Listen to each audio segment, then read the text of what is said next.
చూస్తున్నాం తెలంగాణ కేబినెట్ భేటీ కొనసాగుతోంది। ఈ భేటీలో అసెంబ్లీ సమావేశాలపైన ప్రజాపాలన అప్లికేషన్ల డిజిటలైజేషన్ పైన చర్చ జరుగుతున్నట్టుగా తెలుస్తుంది।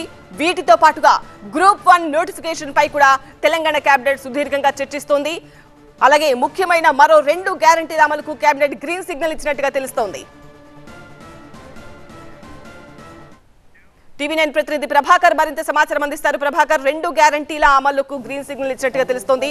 మరి ఎప్పటి నుంచి అమల్లోకి రాబోతున్నాయి, అలాగే అసెంబ్లీ సమావేశాలు ఎప్పటి నుంచి ఉంటాయి, గ్రూప్ 1 నోటిఫికేషన్ పై ఏం తేల్చారు?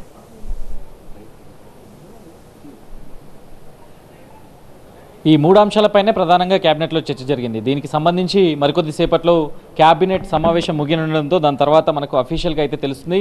ప్రధానంగా అసెంబ్లీ సమావేశాలు ఈ నెల 8 నుంచి జరపనున్నట్లుగా చాలా స్పష్టంగా అర్థమవుతుంది। 8న గవర్నర్ ప్రసంగంతో మొదలై దాని తర్వాత ఓటాన్ అకౌంట్ బడ్జెట్ ప్రవేశపెట్టడం, దాని తర్వాత పద్దులపై చర్చ 5 రోజుల పాటు ఉండనుంది। సో ఇది మెయిన్ ఎజెండాగా కేబినెట్ ఈరోజు తీసుకుంది। దీంతో పాటుగా ఇప్పటికే బడ్జెట్ సమావేశాలకు సంబంధించి అన్ని డిపార్ట్మెంట్స్ రివ్యూ ఆల్రెడీ ముగిసిన నేపథ్యంలో ఈసారి ఎట్లా ఉండబోతుంది, బడ్జెట్ సమావేశాలు ఏ క్రైటీరియాలో నడపాలనేది కూడా ప్రభుత్వం చాలా స్పష్టంగా ఫోకస్ చేసింది। దాంతోపాటుగా మధ్యాహ్నం సీఎం రేవంత్ ఫోకస్ చెప్పినట్లుగా మెయిన్ ఎజెండా అయిన శ్వేతపత్రం విడుదలపైన కూడా ఎక్సర్సైజ్ చేయాలి। సో దానికి సంబంధించి కూడా నోట్స్ అన్ని ప్రిపేర్ చేయాలి।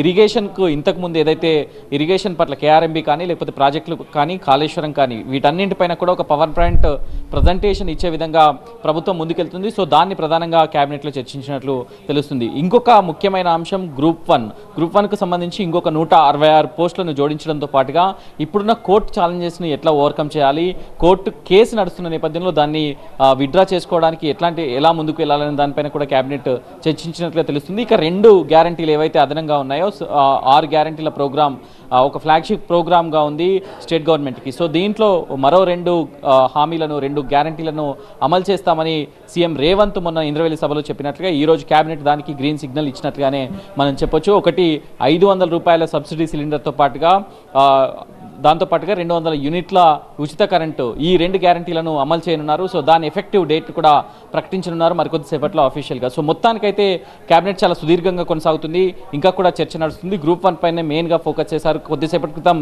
గ్రూప్ 1కు సంబంధించిన చర్చ ముగిసింది। సో దానికి ఇంకా మూవ్ ఆన్ అవుతారా లేకపోతే క్లోజ్ చేస్తారా అనేది అయితే మరికొద్దిసేపట్లో తెలియనుంది సంధ్య।